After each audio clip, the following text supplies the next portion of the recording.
These are folks, this is where we do check-in at 3.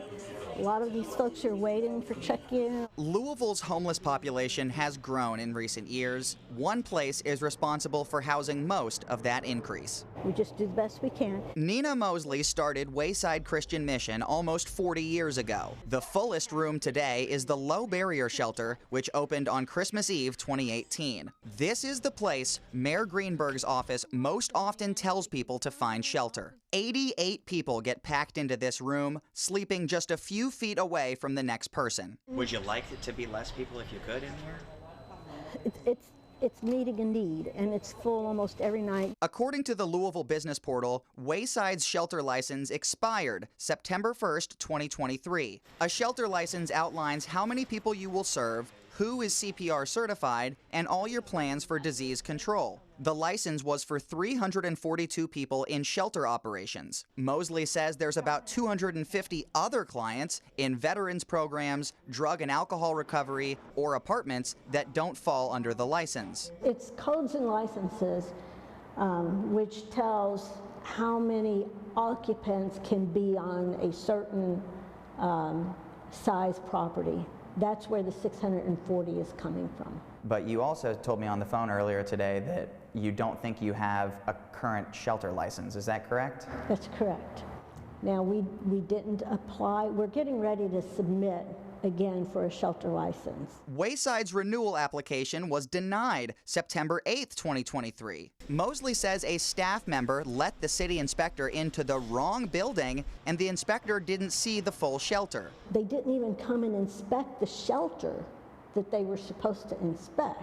She showed me their 2023 failed application, and it notes a few things like cleaning the floors and missing ceiling tiles. She wanted the inspector to come back to try again, but she didn't hound the city for it, and the city never required it. She says she didn't reapply in 2024 because much of the shelter is under renovation, and she wanted to wait until it was over. In response to our question of how this was never addressed, the city said in part, "The Department of Codes and Regulations is dedicated to ensuring that shelters are properly licensed to promote public safety. We are committed to assisting Wayside Christian Mission and any shelter in navigating the application and inspection process." Wayside is not new to this. We are regular citizens trying to help save lives, and we were shut down for doing something good. Amanda Mills and South End Street Angels were ticketed and told to stop their pop-up shelter in a restaurant last week because they didn't have the proper license. If there's going to be operations of any houseless services, it needs to be held to the same standard across the board. This is just for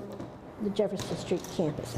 The day after our interview, Mosley started a new shelter license application. It lists 388 people in shelter. Major Joe Williams, an assistant fire marshal with Louisville Fire, said over email, for White Flag, occupancies are still required to stay at or below their calculated/approved occupant loads. Wayside has passed several other inspections in the last 16 months, like a food permit that's approved until the end of 2025 and a fire alarm inspection.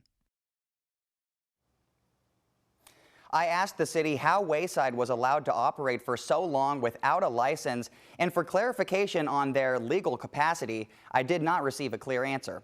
Since I brought this concern to the city, Nina Mosley tells me inspections are being scheduled for their new shot at a shelter license. In the studio, Travis Breeze, WHAS 11 on your side. Are where we are, and so we need to just move forward, get our license, and continue to do the great work that we do here at the Salvation Army. That's the head of the Salvation Army in Louisville telling us today that they too don't have a current homeless shelter license to operate. The 200-person shelter fell out of compliance in September and submitted a new license application just this week. This all comes after our focus team investigation first reported last week that the city's largest shelter, Wayside Christian Mission, also didn't have a shelter license. Focus team reporter Travis Breeze is here now. And Travis, how deep does this problem run, and does the city even consider it a problem? You've been getting reasons as to why the licenses don't exist from some. The hard answer from Mayor Craig Greenberg today was that this is a problem and that any shelter that isn't in compliance needs to address it as soon as possible. But I also found several shelters without a license who say they've never faced any penalties. We're making things, improving things as much as we can for the ladies. Nina Mosley with Wayside Christian Mission told us last week that her shelter, the city's largest, didn't have a valid homeless shelter license for 16 months. Because of the amount of renovation going on right now, we are not current. Mosley has reapplied and expects their license to be granted soon. In a new email Wednesday, she says all their required inspections have happened or have been scheduled. As I investigated further, I found Wayside is not the only one with this issue. With the recent media attention about license for shelters, it caused us to pull out our file and see where we were in our compliance and our license, and we realized that our license had lapsed. Major Mark Hunter with the Salvation Army says their 200-person shelter hasn't had a license for about 5 months. He says due to some internal staffing changes, they didn't notice. The lady that used to take care of that, she retired, and so I think during that transition of her retiring, that task just did not get handed off. The city's website for shelter licenses says operating such facilities without a license is strictly prohibited. When you reached out to Codes and Regulations, did they say, we have to fine you? Or did they say there would be any penalty?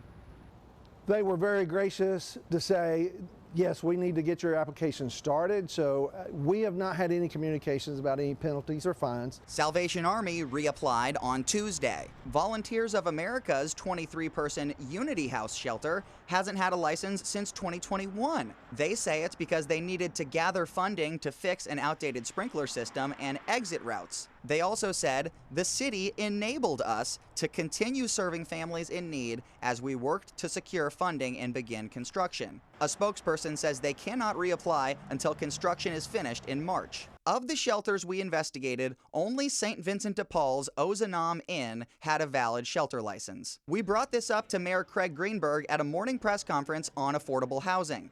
Do you think Codes and Regulations is fully upholding the shelter license process?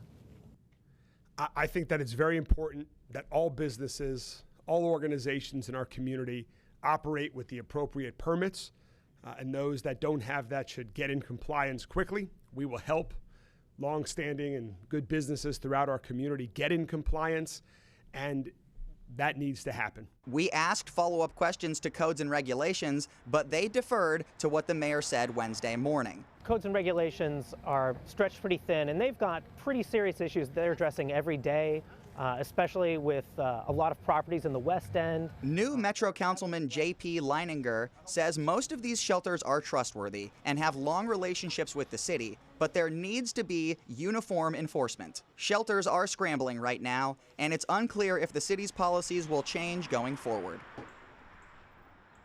Travis, I think he brings up a good point, because right now this is the biggest need for these shelters, and they are doing a good job bringing people out of this bitter cold. But the bottom line is you have to be licensed and regulated. Why are these licenses so important? What do they state? What do they do for our community? Well, most of the shelters I spoke to said we still get regular fire department inspections, we still get health department inspections, but the shelter license is the one thing that outlines how many clients you're going to serve. Also, that you're going to have someone who's CPR certified on every shift. And what I've been hearing from these shelter operators is that it's just the getting every single thing in line for a shelter license. That they haven't been able to do that consistently, but there are still other checks and balances that are in place. Okay, and as these shelters are not going to get their licenses, you're going to keep following it up, and we'll report back to you on how that goes. Of course. All right, thank you very much, Travis.